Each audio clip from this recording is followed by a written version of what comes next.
All right, take 12. Okay, it's not really 12, but this might be take 2. We might have had some recording on this podcast that we didn't necessarily intend.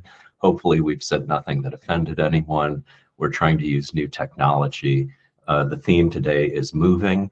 I'm Dave Kopacz. I'm a psychiatrist, an author, an artist. I just moved from Seattle, VA to Madison, Wisconsin, and left my job in academic psychiatry and as a federal employee at the Veterans Affairs, and I'm starting off a new life here. And we're going to talk about kind of the trials and tribulations of moving. And this is my co-host, Chris Smith. You want to introduce yourself, Chris? Yeah, I just have to say I'm moved by what you already said, my friend. Chris Smith, family therapist, mindfulness instructor, author, and co-host on becoming a true human being. Thanks for putting the plug in there for the name of the show. I always forget that. So when was our last podcast that we did, Chris? Do you remember? It's been several months, and there will be some persons who are listening to this podcast, and I just want to acknowledge them for reaching out and saying, when is your next one? So thank you so much. We appreciate you listening. And here you are. We're beginning a podcast. Mm-hmm. That was nice how you said that there are people instead of just there was a person who asked. Are you still doing that podcast thing? So, yeah. So more than one person has asked about that. That's great. I think we're starting to reach a new level with our audience. That's right. That's right. Yeah. So moving, all the different ways that someone can be moved. You alluded to, Chris, being moved by hearing a story. There's the physical act of moving. There's moving through things, processing things, moving through illness moving through you. Transitions, life transitions. Part of the reason we did this was because my parents are getting older and we wanted to be closer to them. So I took a clinical telepsychiatry job. So I'm now doing just all clinical work and set up an office at my parents' house. And I've got an office here in Madison, and I can work from either place depending on what's going on. Lots of loss entailed in moving, and lots of gain. That reminds me of something from the Hero's Journey workbook. Maybe I'll pull that up and read it when you're talking about whatever it is that you're going to talk about as soon as I stop talking, Chris. Oh, yeah. I, as you know, Dave, have been working on a book. And the book is really, the inspiration is from the Tao Te Ching, which is an ancient text. It's about 2,500 years old. And one of the things that I learned about it is outside of the Bible, so the Old and New Testament, the Tao Te Ching is the most translated book outside of, again, the Old and New Testament, which I thought was kind of interesting. And so in this book, I'm calling it A Soft Way. And really the title is about a way of being. So it does encapsulate this aspect of moving, how we move about our lives, and what are ways that we may move about our lives, both in emotions and thoughts and how we interact with one another, that invites a sense of curiosity, that invites harmony, that invites aligning with the earth. And so this is chapter 46. It's only 25,000 words long, just joking. It's very short, but it's chapter 46 and it's called Travel. And I thought I would share that as at least a place to begin. And here's how it goes. You don't need to travel far to understand life. You don't need a passport, a plane ticket, or a packed suitcase. No visa required. Just sit quietly. And here, what I'm going to share next is because the book also is addressing persons with inflammatory bowel disease, you're going to hear me make some reference to that part of the body. So again, just sit quietly. Your colon is your compass. Your body, an open map. Each sensation a landmark, offering direction. The real journey is inward. Everything you need to know is already here. Forget any delays or cancellations on the information board. Come back inside. That is the truest departure point. Yeah, very nice. I'm so excited that you're doing this work, Chris, on the Tao Te Ching, and making it sort of a commentary or version that includes illness along with it, because so much of the book is about change and balance and equilibrium and the dark and the light. And a lot of Taoism is the Chuang-Tzu and the the I Ching, the Book of Changes or Transformations, is all about that life isn't a static thing. You're not a static thing. You're always moving through life, and life's always moving through you. Yeah. So you're working on this. When's it going to be out? Well, I sent the book earlier this week to the editor. So the last exchange that we had was she said that I'm getting pretty close. So I'm thinking that this could be the last round of editing. Okay. So would like to get it out sometime early in the new year. That'd be great. Can you hear barking going on? I can't. Oh, that's good. I think we've got noise canceling on this. So how about that? Did you hear that bark? I did hear that one. Okay. Somebody was at the door here. So my wife's home today, so she was managing the dog and the door there for a moment. Well, let me read something from the hero's journey. And so Yeah. Joseph Campbell developed the idea of the hero's journey, which is about life transitions and changes. And when I was living in New Zealand, I started thinking about the hero's journey again and rereading it. And then I moved. We actually thought about running a class, kind of a kind of personal transformation, personal growth class for clients in New Zealand at the rehabilitation center where I was working at Buchanan Rehabilitation Center, but it never quite got off the ground. And then I moved back to the US and was living in Seattle.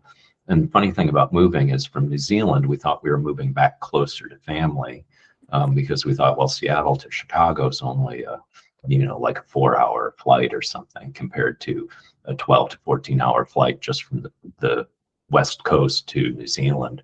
But then after a while, we realized that was still pretty far away, But anyway, we moved back to Seattle, or moved back to the US to Seattle. And I was realizing as I was talking to veterans that they were going through reverse culture shock, leaving the military culture and coming into civilian culture. And I was going through reverse culture shock after being in New Zealand for 3.5 years and trying to readjust to living in the United States and living in a different sub-region of the United States. So anyway, I developed the Hero's Journey workbook, and this was a 12-week class that we did to help veterans sort of find meaning in their pain, find meaning in their loss, and to make that transition from being we'd talk about it, from being a hero with a gun to what is heroism like if you don't have a gun? What's it like to be a heroic father or a heroic civilian, not a hero fighting a war or combat? And so here's the prologue, a little bit of the prologue of the workbook. All journeys begin with a loss. Sometimes we do not recognize the loss because we are so focused on the excitement of the new outer vistas we are entering.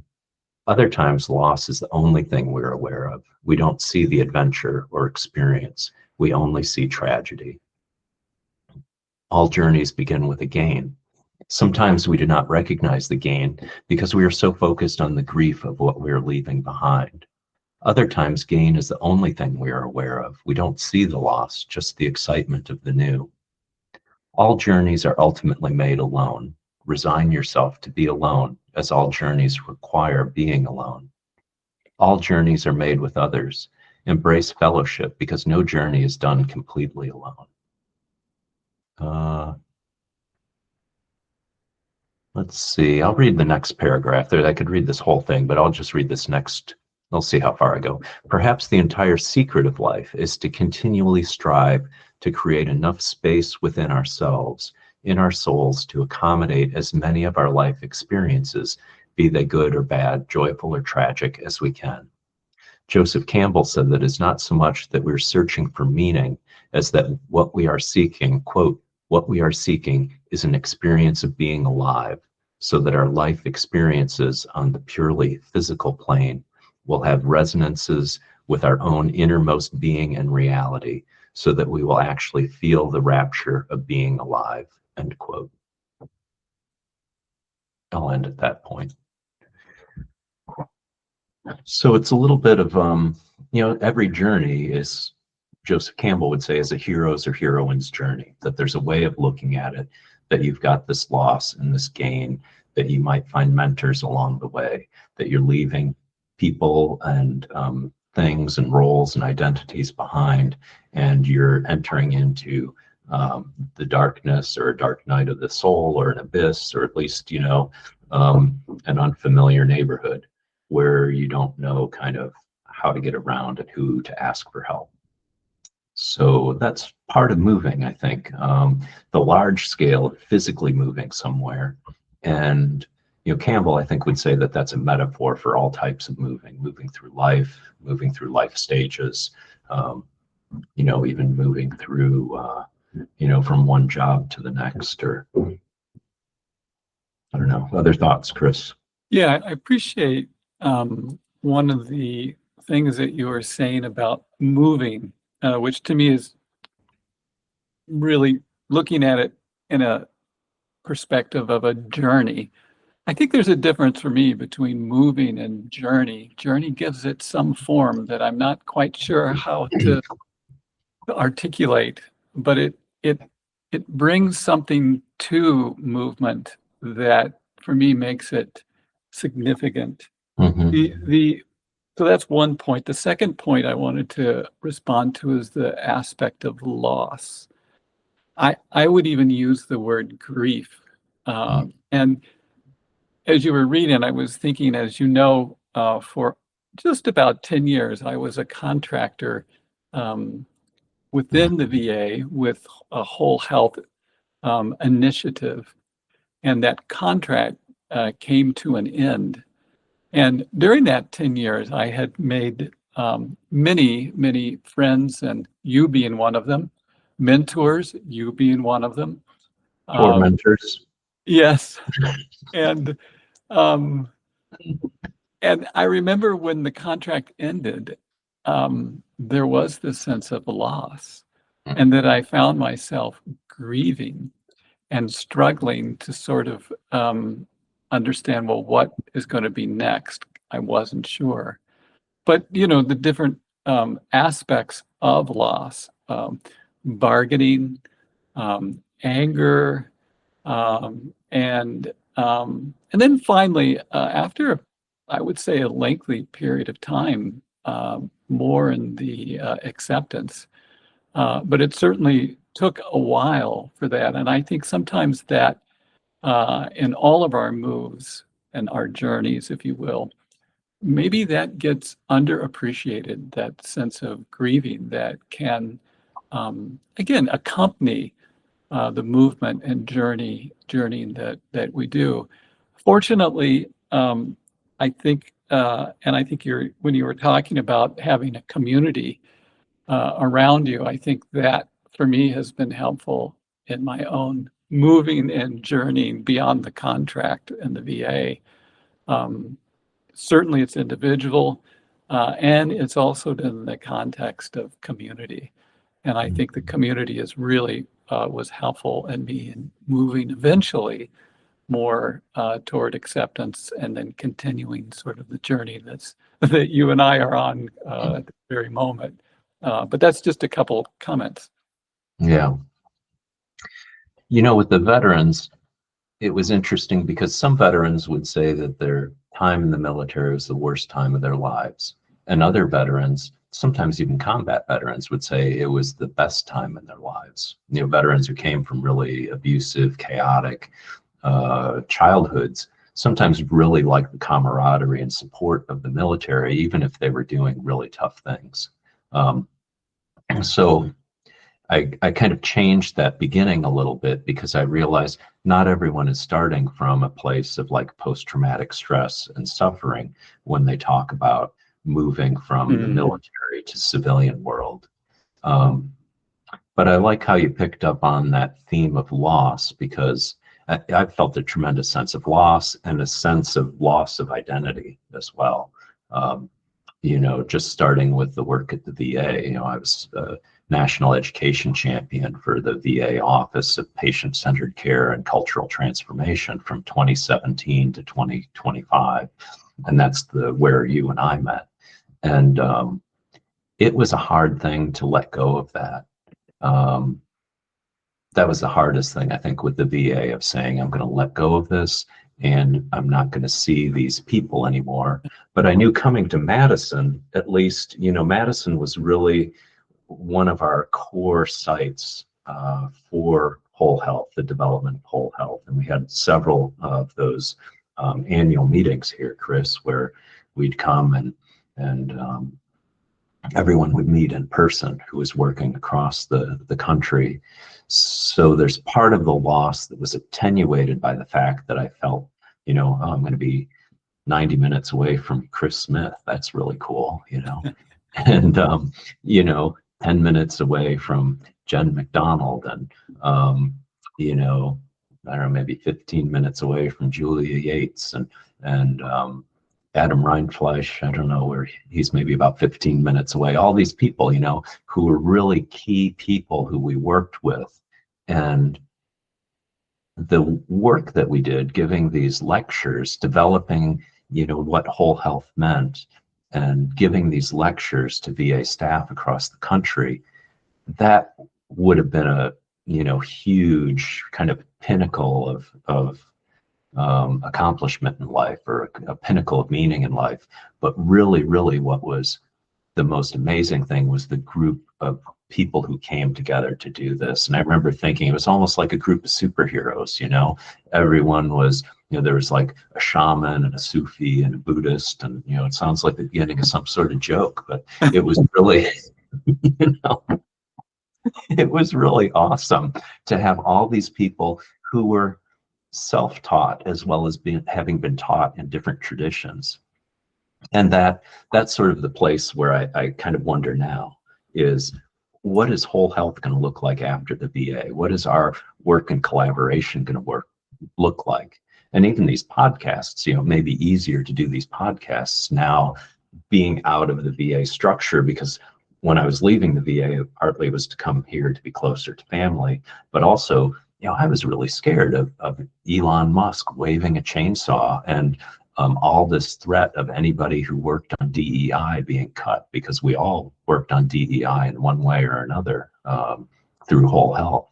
So, I remember those meetings that we had, early meetings this year, where we're going through and culling words, self-censoring. I realized we were self-censoring by going through slides and deleting words, and sometimes deleting a word that wasn't even used in the same way. Like, I think we had to delete the word female for some reason, and there was a study about male versus female subjects. But there are all these ridiculous words. What were some of them? Mental health, tribal, female, diversity, inclusion, all these words that are sort of foundational elements, I would say, of whole health and of including everyone within a circle of healing, that we had to then kind of partition up. And it felt like we were burning the books in our own library, because we were under threat. Dave, I have to interrupt. You bring up Joseph Campbell and the hero's journey, and to me, you're describing the part of that journey that Campbell talks about as the struggle and the challenges that come. And so I'd like to talk a little bit about that. And I also like to parallel that experience with the experience of being sick, of having a chronic illness. And that there's something about that too, of meeting life's challenges around you and within the, healthcare system, as well as, within your own life. And one of the things that I wrote about in this book that hopefully will be published, and I think one of the reasons why I wrote the book was to address this idea of mindset. One of the things that I found that was lacking in my particular journey, and I wonder if it might apply to what you're talking with whole health, is I wrote this book because I really wanted to look at this idea of what mindset can I bring in my own life, particularly when I am going through moments of difficulty and challenge that doesn't seem to end or have resolve. And so part of why I chose the Tao Te Ching is I felt, for me, it aligned, or at least gave me a way of a way through, or a way of being with some of those challenges, with some of the things that I mentioned earlier in terms of harmony and living with acceptance and kindness and compassion. So I'd like to turn that question to you as you describe, and we're talking about sort of where whole health might be currently. And I'm wondering if mindset has a place, and if so, what have you found in terms of mindset, as you might be involved in it still, and just what are the things that you found that potentially could be helpful?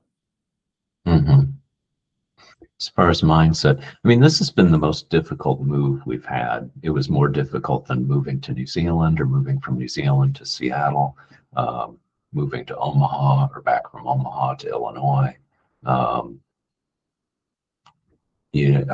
cat, the week we were going to leave, like 1 or 2 days before I was going to drive across the country with our cat and our dog, our cat started losing bladder control. And we thought maybe it's just the stress. We've been packing up all this stuff, and maybe she's got a UTI. She's an older cat. But then she developed seizures, and within a week, had intractable seizures, and they thought it was probably a brain tumor that had just gotten to a point that, even with medication, they couldn't stop the seizures. They could put her under like sedation, basically, and where she was unconscious, but as soon as she came conscious again, she'd start having seizures. And so, I kind of raced across the country, did 5 days. We added an extra day in Wyoming just to take a break.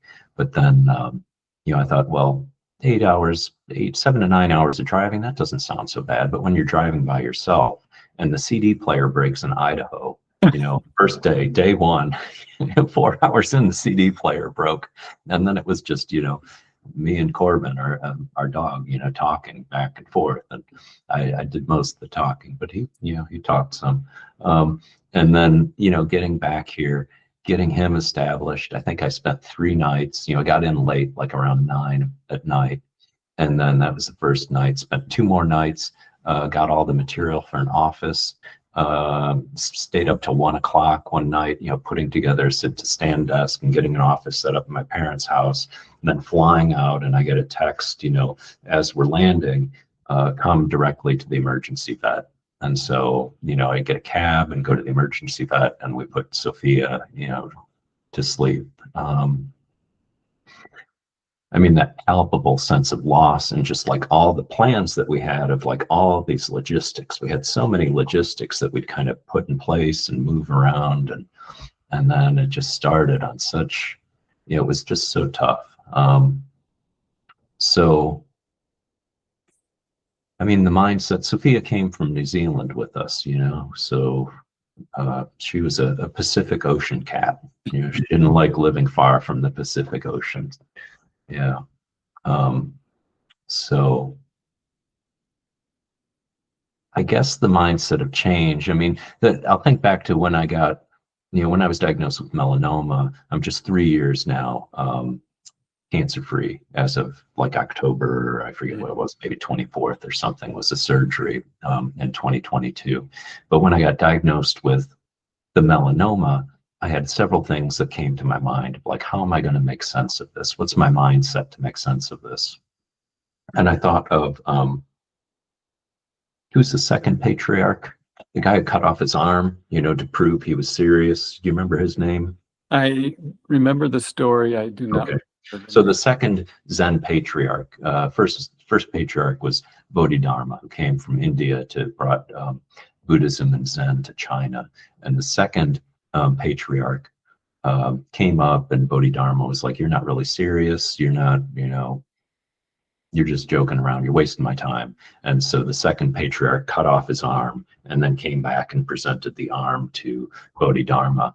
And so, and this is the way I think about things, I thought, I'm going to get a tattoo of like the Chinese characters of the second patriarch, and I've got this melanoma, and maybe I'll lose my arm, but I'm going to achieve enlightenment, damn it, if I do that. And then I also thought about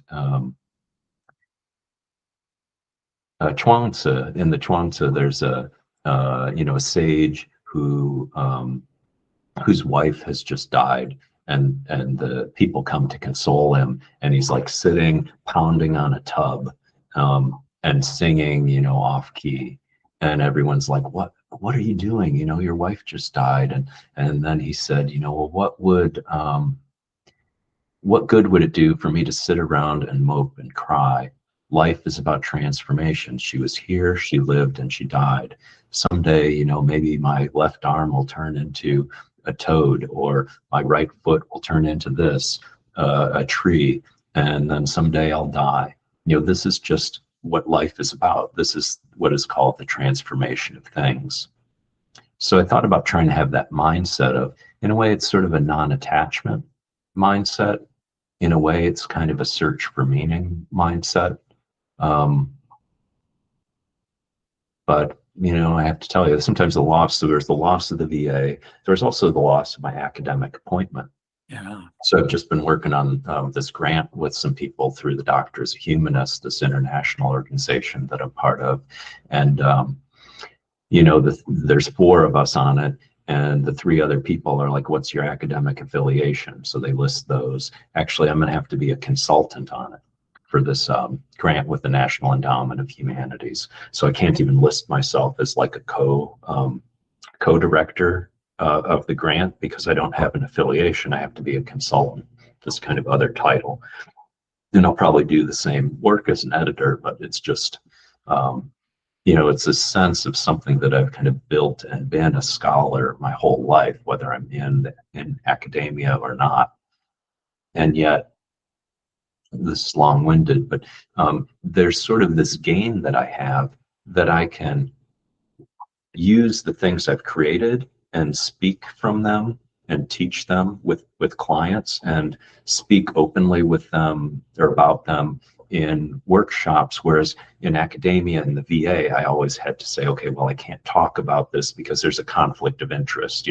I've written these books and made these workshops, and there are things I do outside of this. But then I had to have a firewall that said, I can't do those things, so I can talk about them without actually naming them. Or I can't say, in my book a bunch of times in a presentation, because then that's a conflict of interest. So there's also this sense of more wholeness. Even though I've got that loss, there's a sense of more wholeness, that I can live from this other place more now. Yeah, I appreciate that. So when one of the things I was writing about with regard to mindset is I felt like, for me, there was this great pattern, this rhythm that's sort of underneath all of life. And I wanted to write about that.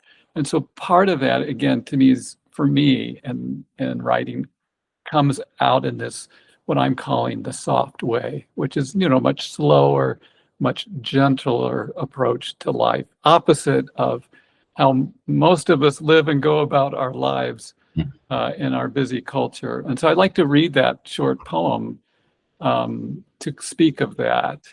And again, please know that there will be references to ulcerative colitis and some of these inflammatory bowel disease. Scatological references. Yeah, right. Scatological, correct.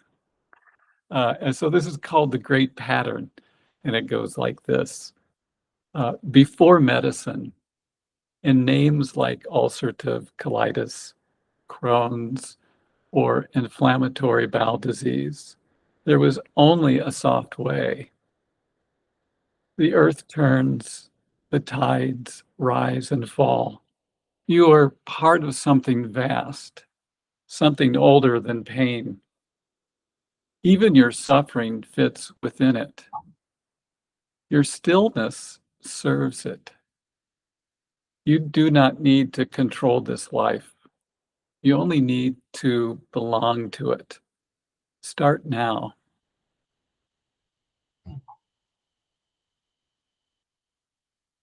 So there's a mindset, Chris, but is there also like a colon set or a GI set or a body set? Because that's part of the illness is your mind, all of a sudden you recognize the limitations of your mind. Yeah. In being able to define your experience because your body doesn't care what your mind thinks. Right. That's so true. So true. And I think the other thing, and we talked about this a little bit earlier before we started recording, for me in writing, there was this moment where it was like that there's something older than my pain. I felt great comfort in that. Mm-hmm. And I can't explain why, maybe you are able to, but just having some idea that there is something older and vaster than that, that even my suffering fits within it. And this thing about my stillness serving it, that sort of is a way of connecting to that. For me, I have to say it was healing. Mm-hmm. Yeah. I do have an explanation for that, Chris. I think you wrote it down in a poem that you wrote. Do you have that whole poem of the world is older than your pain or? There it is. Yeah. No, do you have the whole poem? That was the whole poem. Oh, that was the whole poem. Okay. That was the whole poem. Oh, radical statement, man. World is older than your pain. Yeah, the world is. Let me see. I think I changed it. Can you hear the guy burying the fiber optic cable in the backyard? No. No. Okay. If we get cut off, it's because they're burying the fiber optic cable in the backyard. And I got cut off talking to my friend Jonathan Coop in the UK. We're in the middle of a talk, and they drilled a hole. They're putting a fence in and hit the fiber optic cable. Yeah. Wow. So anyway, the line is you are part of something vast, something older than pain. Pain. Yeah, I like the different variations on that. You don't want them in one poem, but maybe you can make a bunch of bumper stickers for that. Different variations. Well, Chris, but what I really want to hear at some point is a moving experience from you about the way irritable bowel syndrome and the various manifestations of ulcerative colitis and Crohn's, how those are so much about moving disorders. And I think our readers, they're adults, I would guess, and they've probably gone to the bathroom before. They know what it's like. Any insights that you're comfortable sharing? Oh, that's a good question. I have to sit with that just for a moment. I mean, the first thing that comes up with at least ulcerative colitis, is how extremely painful that whole thing of moving can be. And pain like I've had the type of pain, not always, but I've had the type of pain where my wife happened to be nearby, and I just asked her, I said, would you just stand here? Keep your distance, but it was just so excruciating. I needed someone just to be there, just a presence, while my body was, again, cramping and moving, but the pain was that intense at times. And I knew that in time it would go away, but for a particular moment, I knew it was kind of going to be very excruciating, and I just needed, unfortunately, she was there. I just needed her just to be present. And something about having her there was helpful for me, and allowing that pain to move through me. So I'm not sure what, reflecting on that now, I'm sure there's some lessons in that. I'm too close to it now to know them. But I know it was very helpful having her there in that moment when my body, the other thing is the involuntary movement, and the not knowing of what the next moment is going to reveal, whether it will be a sharp pain, whether it will be an ease of pain. I think that's where it was. I mean, metaphorically, having someone to kind of hold my hand as that was happening, the unknown, and also not knowing what the next moment would reveal, was just enough to allow me to move physically, but spiritually, emotionally through that. And so that's the first thing that comes to mind for me. Yeah. I mean, there's a lot of shit we don't talk about in life, Chris. Well, there it is. Yeah. But, I mean, the bowels are a metaphor for so much of life. Actually, I was chief resident in psychiatry, and I was asked to give like the resident graduating speech as we're kind of, everyone's moving on to their next thing. And I told my good friend Scarlene at the time, I said, it's like we enter into the GI tract of academia, and we go through this education, and we're metabolized, and we're shaped, and there's peristalsis, and then we get extruded out into the world. And she's like, you can't say that. I was like, okay, maybe I'm a little, whatever, my anti-authoritarian oppositionality was coming out or something. But luckily she said, you can't say that. So I didn't. This is the first time I've said it publicly, years later. But, the bowels are such a metaphor for so many different things in life. There's the incorporating things from outside, the taking it in, metabolizing, the process of saying, okay, this is good, this is bad, I need this, I don't need this. Maybe not good and bad, but this is nourishing, this is not nourishing, and so thus it's going to be waste as it moves through me. And then as I started thinking of calling it a disorder of moving disorder, if things go too slow, it's no good, it's painful. If things go too fast, the moving goes too fast, it's also painful. So, that thing of striking the balance with moving, and sometimes in a move, things go too fast, and there's other times it goes too slow and they do feel painful.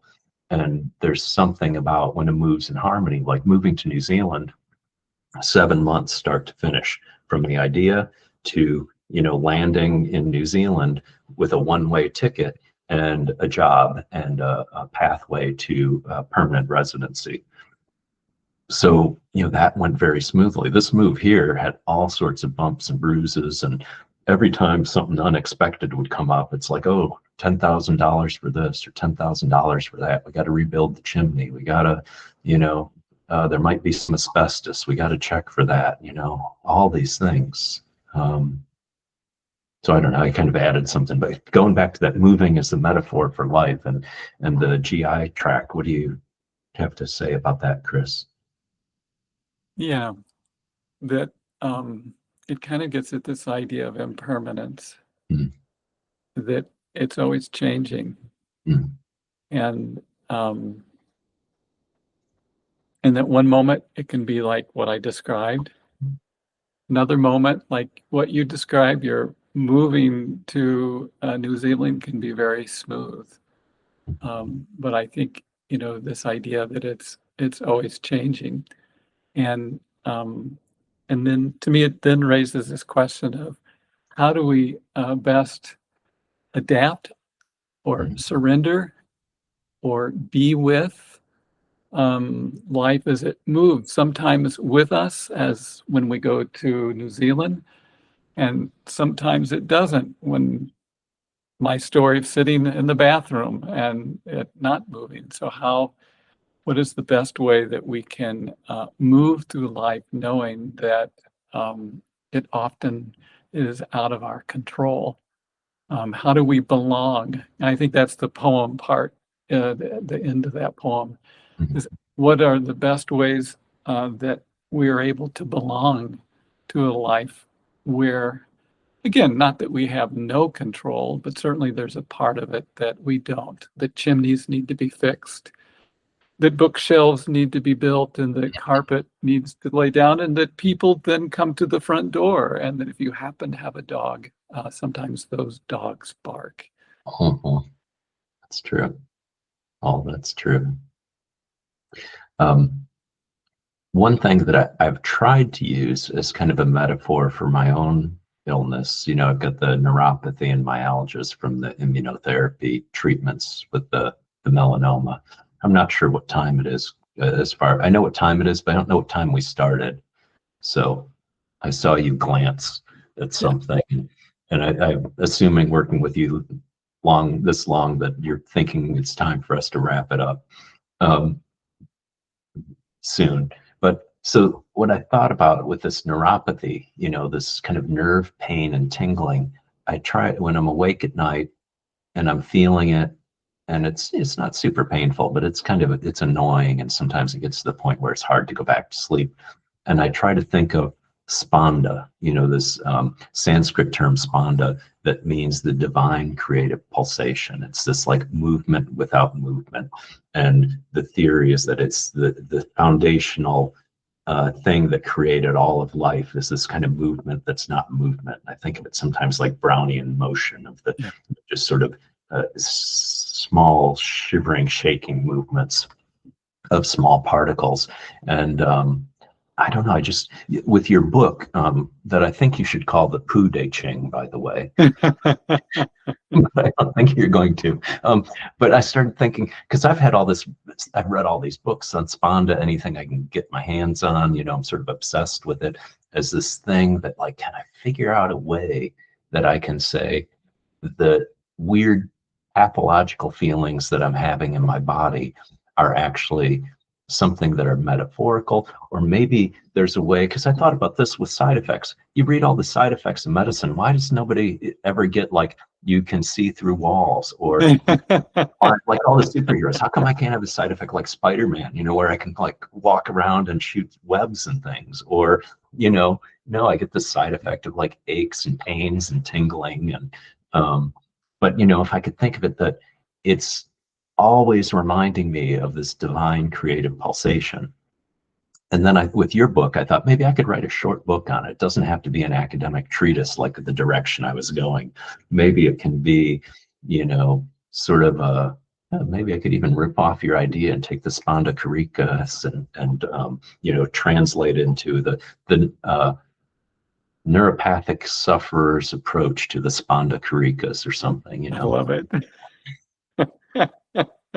So what do you think? Are we getting near where we need to finish up? Should we do something I different than what we've been doing, or have we done what we're meant I to do? think I'd like to at least the idea of end it with another short poem Okay. that I'm not going to say will summarize, but it will have a relationship to movement and what we've talked about. It's called "Be Like Water." Mm. The best way to live is to be like water. Mm. It nourishes without effort.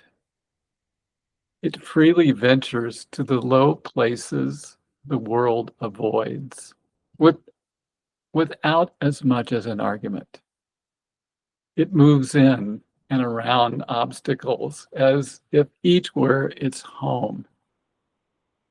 It doesn't seek power, yet wears down the hardest stone. It reflects the world without judgment. It supports life. Let your life be like water, flowing where you are needed, at home in every form.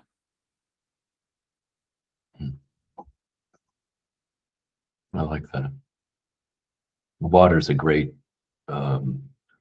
image or metaphor that Taoism often relates back to. The strength of water versus the hardness and strength of stone is nothing compared to persistent water moving over that stone over time. Right. Yeah. So that's about movement, and maybe that would be good. That as we kind of flow through life, that we'll wear down all of the rocks that often pose as barriers and challenges. There's the mindset. Do you identify with the limited rock that's getting worn down by water, or do you identify with the water that's moving over and around the rock? I had this time, when I graduated from college and before medical school, I took a Greyhound bus from Chicago to Seattle. It was like 50 hours on the bus, 2 days of being on the bus. And I was supposed to meet a friend at Soul Duck Falls, and he didn't show up. And so I'm waiting and waiting for him. I'm trying to figure out how long I should wait. I knew it was kind of a tentative plan.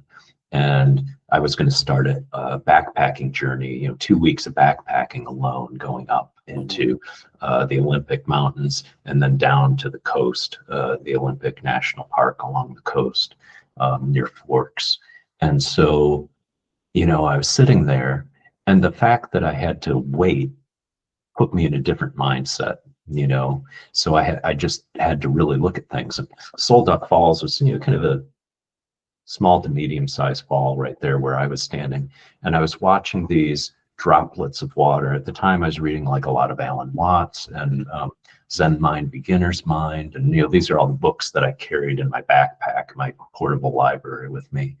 And I had this, all of a sudden, this insight of like, maybe as individuals, we're like this little drop of water, and we think our lives are so important and so meaningful, but really we came from the stream. We separate off, and for a while we're separate, and then this whole huge rush of foam and mist, and that sort of movement kind of comforted me in a way. And it was one of those sort of insights of a metaphor for life, but sort of just feeling with that place. So I love that, and I'd like to share something that I don't know we need to. I don't know if it's appropriate to record, but I'm going to just say it in case we can always edit. But so after I finish talking with you, I'm driving, so movement about 35 minutes that way with a stool sample. Oh, excellent. I mean, doesn't that? That's fitting. Yeah, I mean, that's fitting. appropriate. That's definitely appropriate. Have you, now this is maybe not appropriate. Have you collected the sample yet? Oh, yes. Okay, good. So you're ready. You're good to go. All right. I'm Well, good. I've already went. It's not good yeah, to go. It's already, it's, yeah. already went. Well, I mean, Chris, I'm a doctor, and I grew up in a household where there was stuff in the refrigerator that sometimes you didn't want to look at, because my mom raised miniature schnauzers, and so there were a lot of different samples of things that had to be taken to the vet at different points. And my mom will also say, I've got in the freezer a perfectly preserved brown creeper that flew into the window. And she's like, you wouldn't believe the way it looks, the colors of it and the pattern. And I'm thinking, why do you have a dead bird in the freezer? For, years she's had it in the freezer. I don't know what she's going to do with it, but that's how I grew up, That's That's great. what I'm back to. Well, it's good to be back. Good to be back. It was good to see you. Thanks for helping to unpack the books, Chris. That was very Unpack the book. helpful. Yeah. So the bookshelves will be here. So if you want to stop by and have a book, not unpacking, but sort of book sorting party, we could invite some whole health people around to sort books. I'd be more than happy to be a part of it. Yeah. All right. Well, good to be back on the horse again, moving along in the podcast. Same here. Same Yeah. here. Thank you, everyone, for listening. Thanks for being patient to our 3 followers who said, when are you going to do another podcast again? I did pay them, Dave. So I failed to say that at the beginning. Right. How much did you have to pay them for that? It was one of my children, and Yeah. Okay.